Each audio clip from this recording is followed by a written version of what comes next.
Hola, psicóticos de mentes y terapeutas también. En el capítulo de hoy les voy a contar El psicoanalista.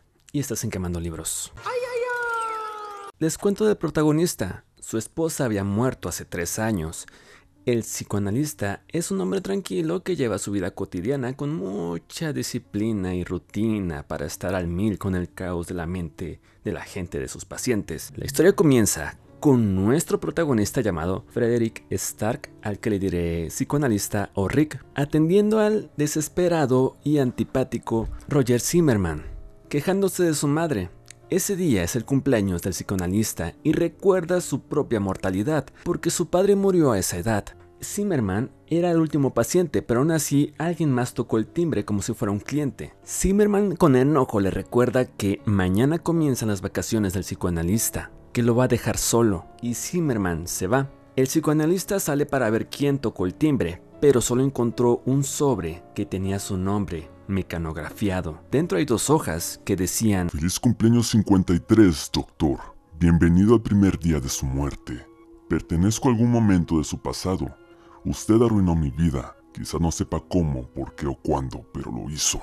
Ahora arruinaré la suya. Pensé matarlo para ajustar las cuentas, pero era demasiado sencillo. De día no cierra las puertas con llave. Da siempre el mismo recorrido de lunes a viernes. He decidido que prefiero que se suicide, doctor. Su suicidio será mucho más adecuado dadas las circunstancias de nuestra relación y será satisfactorio. Este será el juego. Tiene 15 días a partir de mañana para descubrir quién soy. Si lo consigue, tendrá que poner mi nombre en un anuncio en el periódico y ya. Si no logra anunciar mi nombre, tiene la opción de suicidarse. Y si no, hay un listado de 52 parientes suyos y me encargaré de destruir una de esas personas inocentes. Algo que no superarán con terapia. Y usted vivirá sabiendo que fue responsable. Y para demostrar mi alcance y planificación, ya me he puesto en contacto con uno. Averigüe quién ha sido. Así mañana empezará el juego. Le iré dando pistas, aunque alguien tan intuitivo e inteligente como usted deberá suponer que la carta está llena de pistas. Y aún así, le dejaré esta pista. La vida era alegre en el pasado.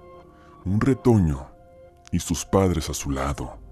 El padre soltó amarras, se largó y entonces todo acabó. Puede hacer preguntas. Anuncien en el periódico. No será buena idea que llame a la policía. Se burlarán de usted.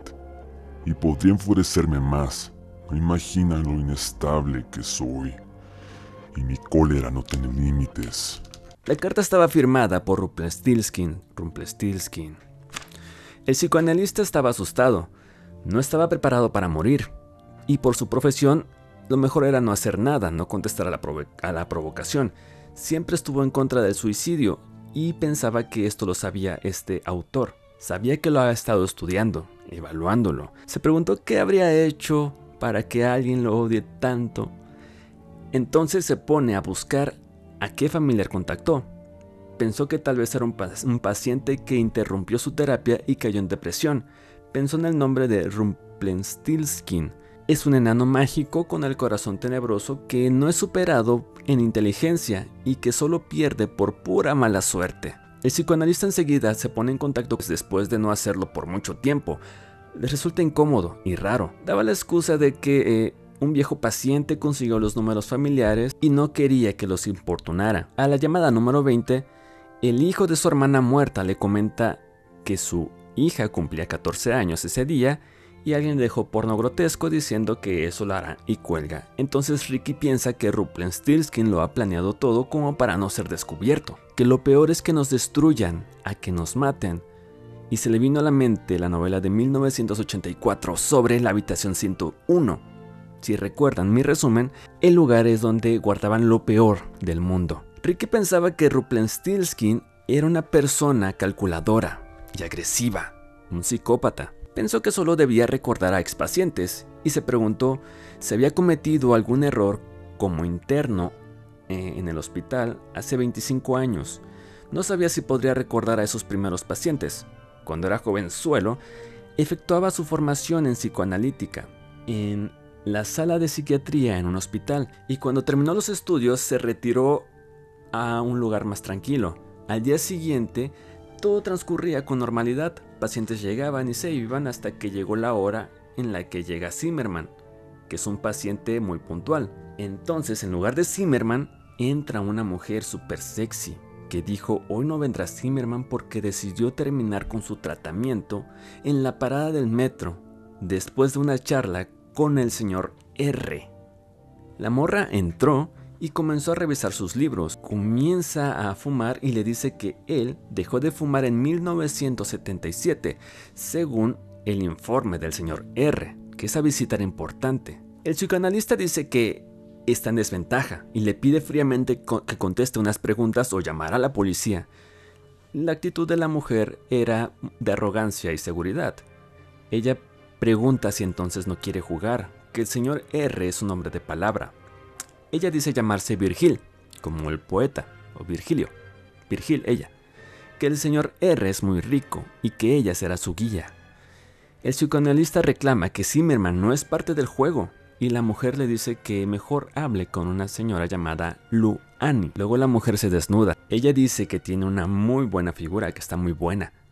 El psicoanalista, como viejito de anime, estaba todo rojo colorado con... Ella comenzó a posar y luego se volvió a vestir, diciendo que ya dio demasiada información.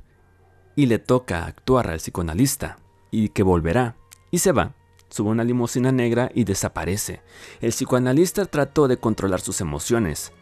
Sale al departamento de Zimmerman, recuerda lo del metro, se mete al subterráneo y le dicen que hace rato un hombre se lanzó a las vías. El psicoanalista fue a la estación de policía diciendo que ese que se lanzó era su paciente. En la sala de espera encuentra a la señora llamada Lu Annie, que el psicoanalista concluyó al verla que era indigente y esquizofrénica. Lu Annie le dice que una mujer bonita y un señor estaban cuando el vato se lanzó a las vías, que dijera que nadie lo empujó y le dieron dinero. Luego llegó la detective Riggins. Le pregunta si habían detectado alguna tendencia suicida en su paciente. El psicoanalista dijo que no presentaba ninguna sintomatología clásica. La detective dice que si no fue suicidio, entonces puede que alguien lo haya empujado. Ricky pregunta si escuchó a Lu Annie, pero la detective no le pone mucha atención. Y Ricky estaba algo enojado porque la detective no creía o dudaba de las terapias. Regresa a su consultorio esa noche. Estaba todo oscuro, alguien desconectó todo y aflojó todo, y Ricky estaba algo frustrado porque, además de que estaba oscuro, habían invadido su privacidad. Entonces recibe una llamada de Virgil y le pregunta qué ha averiguado. El psicólogo dice que no tienen límites, que no debe subestimar lo que está pasando y pregunta si empujaron a Zimmerman. Virgil dice que hay pruebas de que se suicidó y que vea el regalo que tiene en el diván. Es un calendario con un círculo rojo en el día final del juego. Virgil le comenta que todo está diseñado especialmente para él, que si ha analizado la fecha límite y cuelga. A la mañana siguiente pensó que todo debió ocurrir al menos 25 años atrás, que Rumpelstiltskin debía ser el hijo de algún paciente que dejó el tratamiento de golpe. En eso suena el timbre. Recibe una carta de la Sociedad de Psicoanalistas de Nueva York, una organización donde era miembro.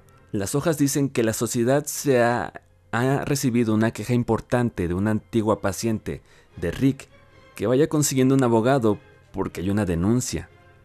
La declaración dice que Rick violó a esta paciente, que tuvieron sexo en cada sesión, que ella debe permanecer anónima, pero deja datos del abogado y del psicólogo.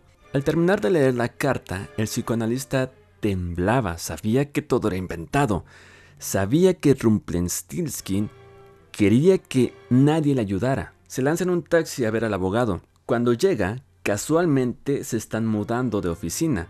El abogado llamado Merlin dice que no debió ir sin su abogado, que no puede divulgar el nombre de la señorita X, diciendo que investigará todo, que aunque la acusación pueda ser mentira, todo el proceso hará que su reputación como psicoanalista se caiga, que sabe de la casa de verano que compró en 1984, que se quedará con todas sus propiedades, con su plan de jubilación, con todos sus ahorros. El psicoanalista estaba como debrayado, que cómo saben todo eso.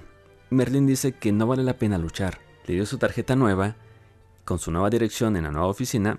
El psicoanalista se va en un taxi, iba aturdido. Toma otro taxi para regresar y ya no estaba la mudanza. Va a la dirección de la tarjeta y en el edificio donde pregunta por Merlin, nadie comenta nada, que no hay locales vacíos a donde mudarse desde hace años. El psicoanalista se fue a su casa. Había una carta de la detective. La carta decía que encontraron una nota suicida de Zimmerman. Se cierra el caso. Él no puede aceptarlo. Llama al terapeuta de la morra que lo denunció.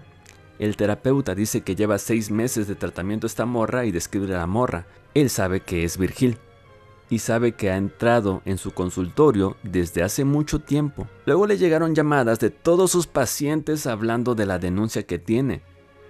Todos tenían diferentes reacciones. Sentía que Rumpelstiltskin estaba atacando distintas partes de su vida. Por la mañana llamó al periódico para dejar una pregunta, que si estaba bien los años en los que estaba buscando y si debía encontrar a la madre de R. Y cuando quiere pagar con su tarjeta, le dicen que todas sus tarjetas fueron canceladas. Busca la vieja computadora de su esposa para hallarle ahí y se da cuenta que le robaron varias cosas. A la mañana siguiente aparece su anuncio en el periódico.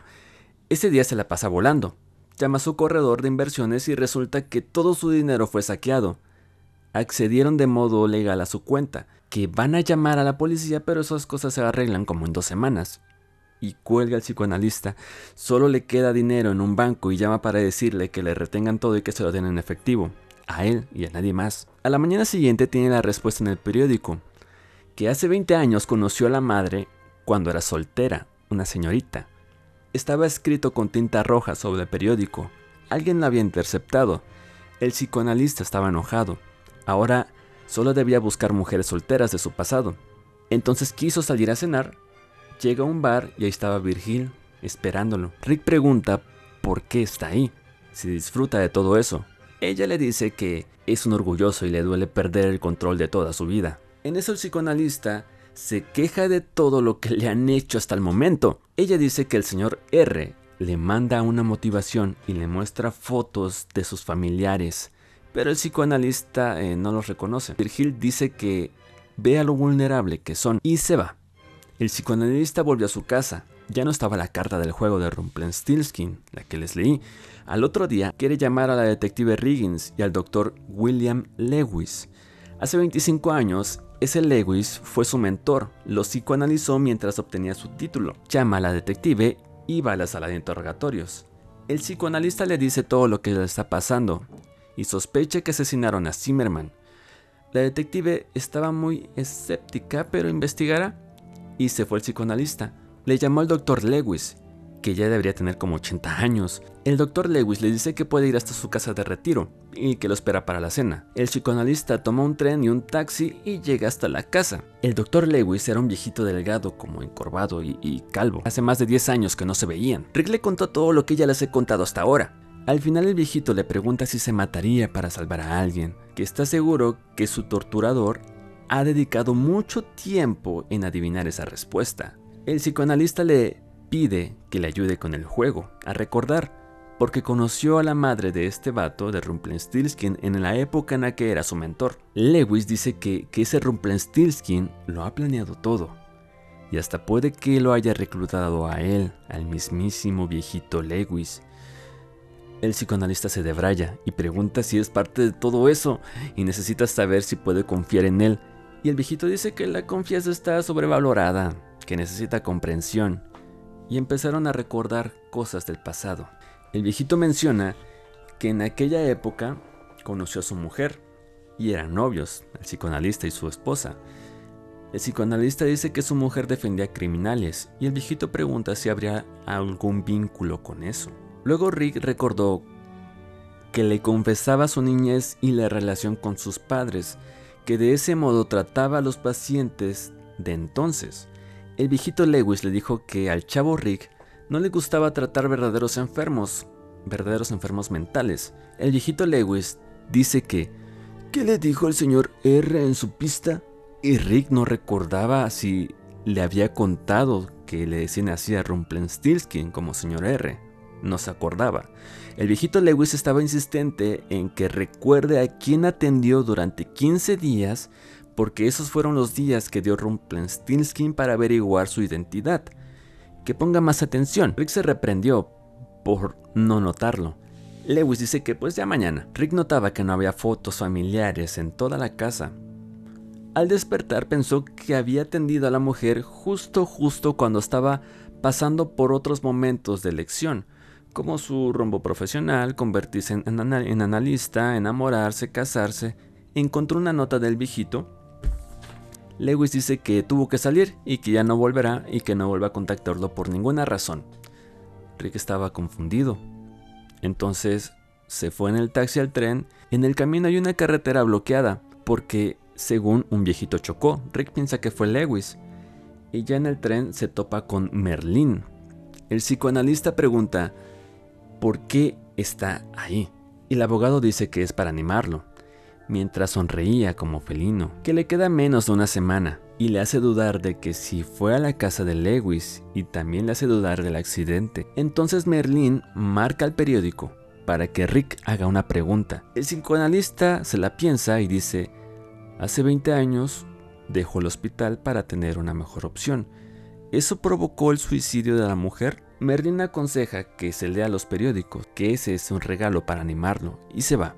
Rick ve un periódico y en la portada dice que un agente de policía entra en coma tras un atropello y que sospechan del ex esposo. Todos sabemos quién fue. Pensaba que todas las personas con las que tenía una relación o tenía contacto serían eliminados del juego. A la mañana siguiente salió a la clínica para obtener el listado de toda la gente que atendió hace 20 años. Cuando para el taxi, sale del taxi Virgil diciendo que le deja el periódico ahí y se va. Y el taxista ya sabía dónde iban. El psicoloco lee el periódico, le dice que se acerca cada vez más en la respuesta, que recuerde que le quedan 72 horas para jugar. Llegó al hospital, fueron hacia los archivos del historiales médicos, sobornó al que atendía. Salieron 279 expedientes, tardó horas leyéndolos. Cuando de la nada supo que el recepcionista sabía algo. Lo interroga tomándolo por el cuello y el recepcionista le gritó que se lo llevaron hace 2 semanas, un hombre y una mujer que le pagaron. Pero el recepcionista sacó copias antes y estas copias se las dio al psicoanalista. El psicoanalista se va y lo lee. El nombre de la paciente era Claire Tyson. Ese nombre no le decía nada. Leyó que la mujer presentaba depresión aguda con ansiedad, que casualmente llegó ahí por urgencias, por violencia doméstica, por un hombre que no era el padre de sus 3 niños. Claire tenía 29 años. No tenía seguro médico, no tenía seguro de enfermedad. El padre de los niños lo abandonó por irse a trabajar. Claire recibía prestaciones del Estado y se distanció con sus padres. Clínicamente, Claire Tyson era una mujer de inteligencia superior a la media, preocupada por sus hijos. Llegó a dejar la universidad por quedar embarazada. Claire tiene llantos espontáneos de desesperación incontrolables. No tiene tendencias suicidas. Se le diagnostica depresión aguda persistente debido a la pobreza. Eso puso nuestro psicoanalista de joven.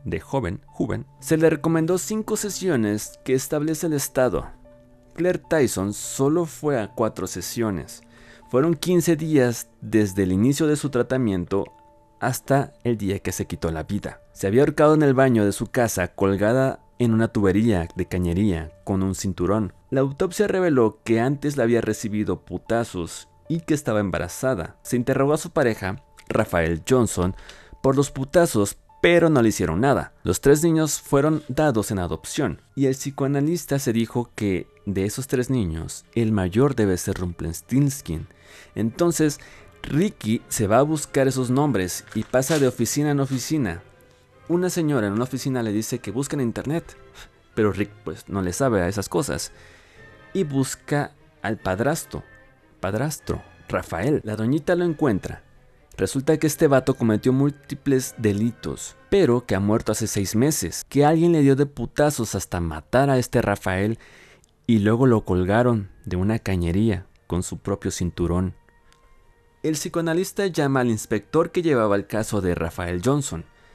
El policía le explica que piensan que fue un ex compañero de la celda que lo hizo porque se llamaba Rogers, porque dejó una enorme R marcada en la carne de este vato Rafael. Entonces Ricky, psicoanalista, ahora llama al periódico para poner otra pregunta, que si Rumpelstiltskin era uno de esos 3 niños.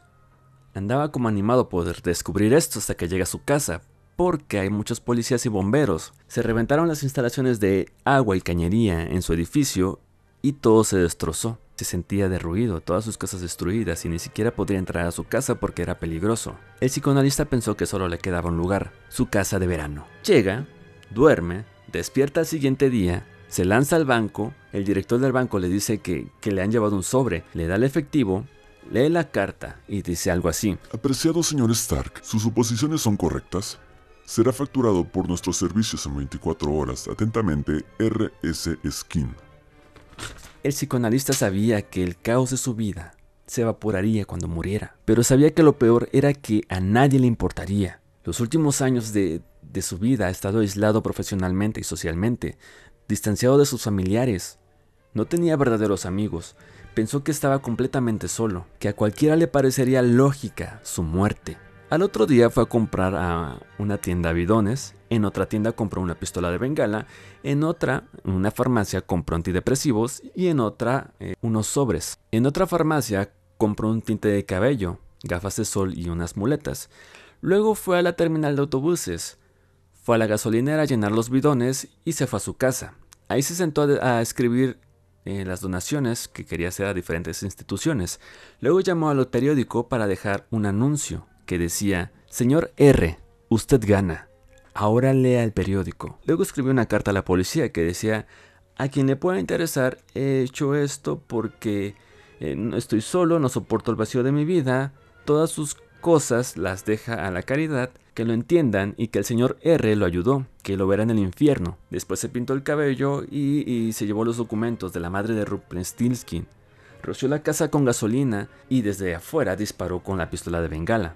La casa se incendió. Llegó hasta la playa donde dice: corrientes peligrosas, no nadar. Dejó los sobres en el coche, se desnudó, tomó todos los antidepresivos, dejó el frasco ahí, lo tomó con la mano, puso la foto de su difunta esposa en sus zapatos y se encaminó hacia las aguas embravecidas. Obviamente no es el fin. Pasaron 2 semanas después de la muerte de Ricky. En los periódicos aparecía suicidio del psicoanalista y su casa consumida en fuegos. Estaban bien documentados esos periódicos con muchos detalles, tanto lo que hizo ese día como lo que le había hecho, todos los eventos que provocó Rumpelstiltskin, que había muerto ahogado, que no podría encontrar el cadáver por las fuertes mareas. Aquella noche, el psicoanalista, todo encuerado, corre por la playa, se vistió y todavía corrió otros 10 kilómetros hasta la terminal del autobús. Al llegar, se pone las muletas y se sube al camioncito. Se mete a una biblioteca y lee un libro de informática súper rápido para principiantes y con eso ya sabe ocupar la computadora. Y buscó en Google robar identidad. Con eso se fue a Boston, se vistió de vagabundo, estuvo un par de días así hasta que encontró un vagabundo esquizofrénico paranoico de su misma edad y le quita su cartera con todas sus identificaciones. Ahora tenía un número de seguro social y un nombre: Richard Lively. En una semana consiguió 2 trabajos de medio tiempo. No como yo, que no consigo ningún trabajo. Abrió una cuenta de banco, rentó un cuarto. En la casa vivía una señora con su hija y su nieto. Luego le dan trabajo de ayudante de mantenimiento en la universidad. Con ello tiene acceso a la computadora o al sistema de la biblioteca de la universidad. Se creó otra identidad de documentos falsos y a esa otra identidad lo llamó Frederick Lazarus. Hasta abrió una cuenta de banco con esa identidad. Pasaron meses. Se llevaba bien con todos ahora como Richard Lively, mientras que como Frederick Lazarus era frío, iba al gimnasio, se puso mamadísimo, tomaba clases de autodefensa. Era un hacker, iba a clases de tiro con arma, se dejó la barba, leía libros de crímenes para conocer la naturaleza de los psicópatas. Recordó que hace 20 años Claire Tyson había terminado la secundaria. Entonces saca la dirección de Florida, toma un vuelo, encuentra la casa donde vivía la familia de Claire y una mujer vivía ahí, que a cambio de dinero pudo responder algunas preguntas. Le dijo que la madre de Claire murió hace 2 años, dejando muchas deudas, y corrieron al viejito de la casa, que ahora estaba en un asilo. Luego Rick se fue a la secundaria, encontró a la directora conoció a Claire, que su padre, sabía que su padre era un tirano, que la chica presentaba signos de abusos sexuales, que su novio, el padre de los 3 niños, se llamaba Daniel Collins y le dio la dirección. Luego Rick se fue al hospital de veteranos, al asilo vestido de sacerdote para que lo dejaran pasar, y así fue. El viejito tenía cáncer terminal, estaba demacrado en la cama con oxígeno. Y Rick le pregunta cuántas veces se tiró a su hija antes de que huyera de casa. El viejito, que se llamaba Calvin Tyson, se sorprendió, diciendo que nadie sabe lo que ha ocurrido. Hablaron de la muerte de Claire. Rick buscaba información mientras hablaban mediante amenazas y psicoanalizándolo. Le dijo que si sabía quién le había hecho todo eso, quién lo había golpeado y quién había elegido su destino para terminar muerto ahí en ese hospital, que fue el hijo de su hija. Él organizó todo. Y el viejito estaba muy sacado de onda y llorando que todo lo malo que le ha ocurrido fue por su nieto. El psicoanalista sabía que Rumpelstiltskin no sabía sobre las violaciones a su madre. Entonces Rick le pregunta por la pareja que adoptó a los niños. El anciano señala un armario. Rick sacó unos papeles, se los guardó y le dijo al viejo que ya se puede pudrir y morir, que iba a encontrar a los niños porque uno de ellos también lo mató. Y se fue. Llegó al domicilio de Daniel Collins, que le había dado la directora. Según fue detenido y condenado por homicidio tras una pelea de borrachos y será ejecutado. Entonces Rick vuela de regreso. Pensó que Rumpelstiltskin había planeado una telaraña de venganzas a todos los que le hicieron daño o no hayan ayudado a su madre. Revisa el documento sobre los 3 niños. La pareja que había adoptado a los niños se llaman Howard y Martha Jackson. Los niños eran Luke, de 12 años, Matthew, de 11 años, y Joanna, de 9 años. Había una dirección y se vistió de detective para ir a esa dirección.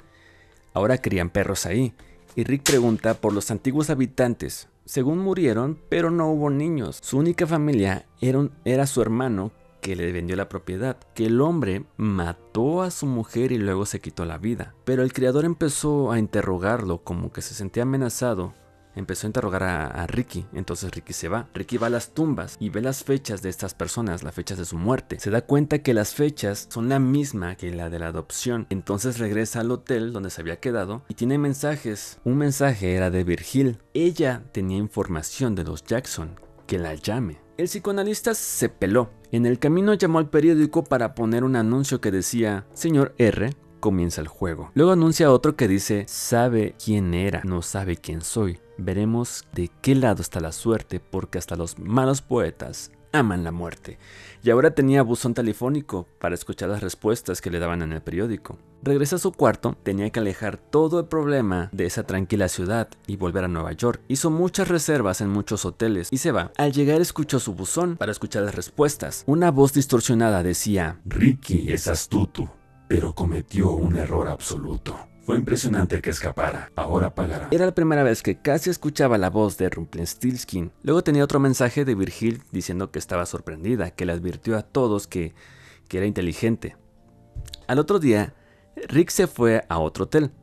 Llamó a su antiguo corredor diciendo que se llamaba Diógenes y representaba al albacea de Frederick Lazarus del testamento del Dr. Frederick Stark, que todo pareció irregular y que van a hacer una reunión. Llama también a la sociedad de psicoanalistas y lo mismo, que la chica paciente que lo denunció resulta que ya no está, que no existe y que es una identidad falsa, y se les puede considerar a ellos como responsables de su suicidio. Luego se fue al criadero de perros otra vez. Allá en el lugar le puso el candado al perro más grandote, un candado a la jaula. Luego salió el criador no lo reconoció. Ricky apunta al perro.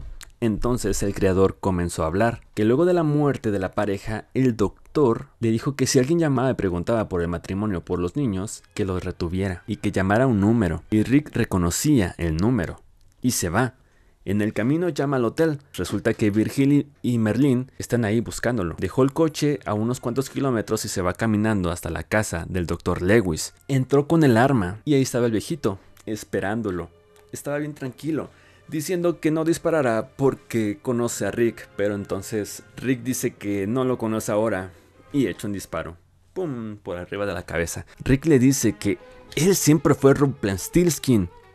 El Dr. Lewis dice que no, pero él fue quien lo creó, que adoptó a Rumpelstiltskin, Merlin y Virgil, les dio un apellido distinto a cada uno, un plan de educación, escuela y tratamiento distinto para cada uno, que tomó al niño mayor como rata de laboratorio para la maldad, rodeado de un pasado dramático y dañado, engendró lealtad, que Rumpelstiltskin es un asesino consumado profesional provisto de la mejor educación en Harvard. Estudió en la Facultad de Derecho de Columbia con una breve estancia en el ejército y que es muy rico e implacable. Esperó años para ejecutar sus planes, que le contó al niño Rumpelstiltskin del psicoanalista, de cómo trató a su madre, que no traicionaría a su hijo adoptivo por un expaciente al que no aprecia, que Merlín es un abogado real y Virgil es actriz. Rumpelstiltskin hizo que ellos estudiaran para tener éxito, que los tres se aman. Lewis dice que no le queda mucho tiempo. Sacó un sobre y se lo dio diciendo que aquí tiene lo que busca. En lo que Ricky tomó el sobre, Lewis ya tenía un arma, sonriendo como demente. Le dijo que Rumpelstiltskin jamás quitaría la mirada del objetivo. Ricky dijo que era tan psicópata como Rumpelstiltskin. Lewis dice que es el amor de un asesino por otro, que se plantee qué pasará cuando crea que ha matado a su padre adoptivo y se da un tiro en la cabeza. Ricky gritó por la sorpresa, temblaba, pero organizó sus ideas, que los tres lo culparían. Pensó que era un juego inventado, todo un juego inventado por un psicoanalista. Lee el sobre que le dio, que dice: el pago de la maldad es la muerte, que no tendrá tiempo ni inteligencia para ver lo que tiene que ver. Y se pone a buscar como loco. Encuentra un libro, lo abre y sí, luego se fue de la casa. El libro es de psicopatología. Vio a lo lejos un coche a toda velocidad acercándose a la casa. Pensaba huir, pero mejor se dijo que iría lentamente hacia la casa de Lewis, con normalidad.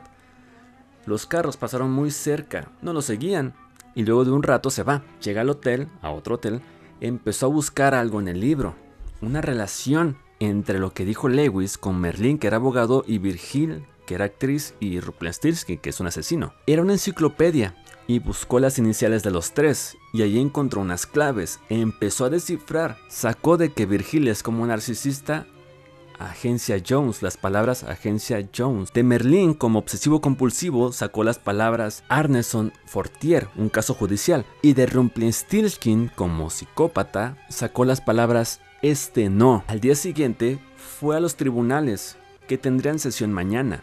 Luego fue a la Agencia Jones. Necesitaba a una actriz, según.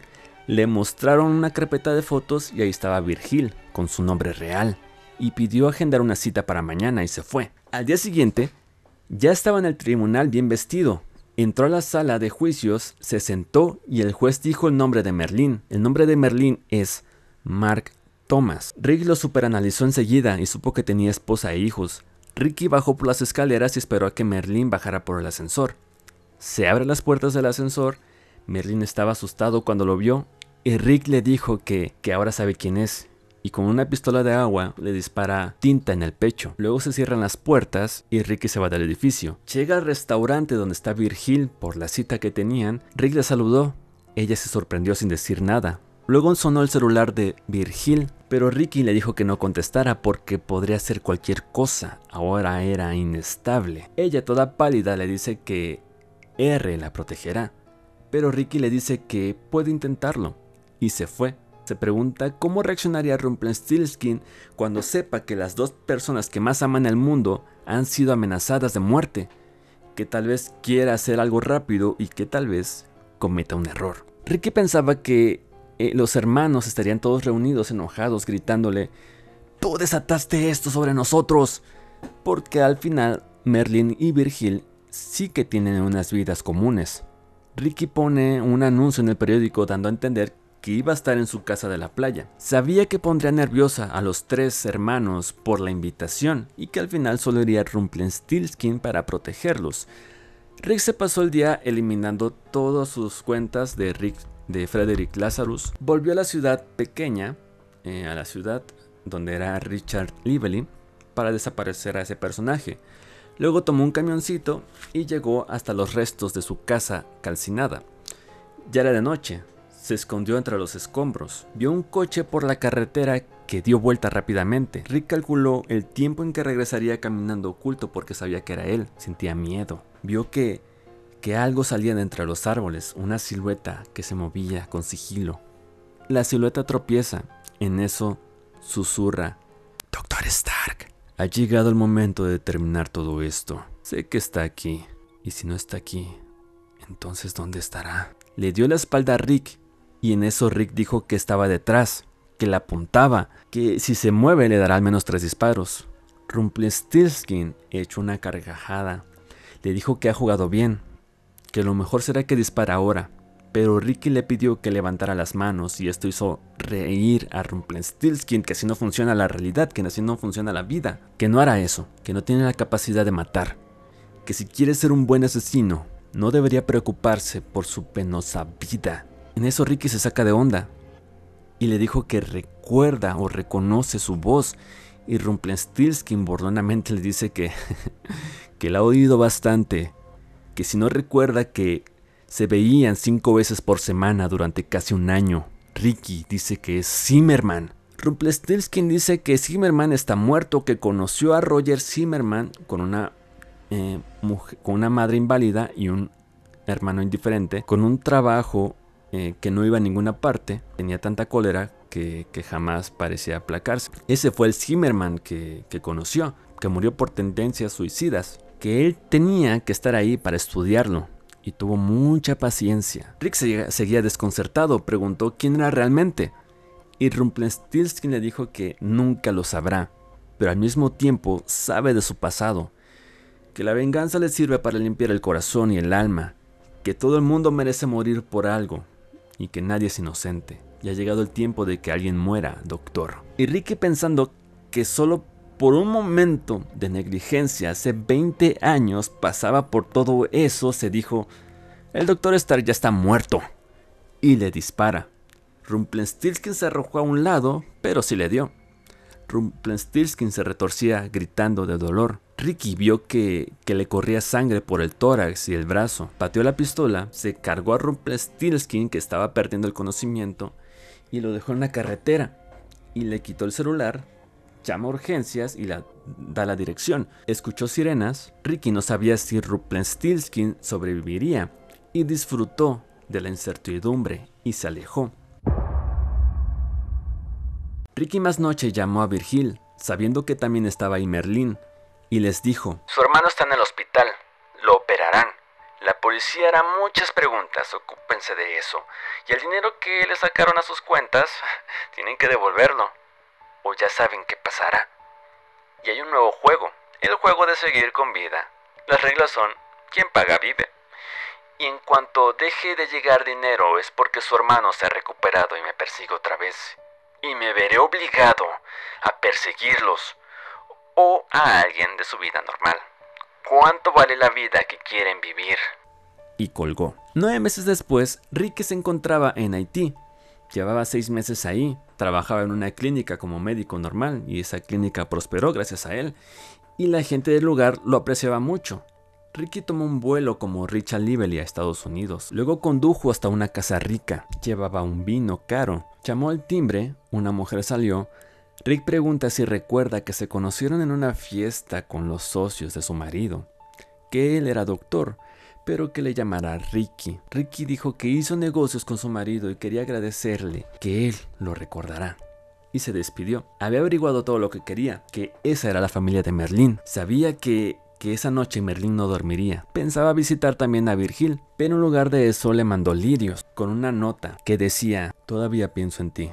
Atentamente, Dr. S. Rick se dijo que ahora era un hombre de pocas palabras. Fin. Y ya, nos vemos en un próximo episodio. Y quiero hacer un saludo especial a todas las personas que me ven. Gracias por verme. Está muy chido.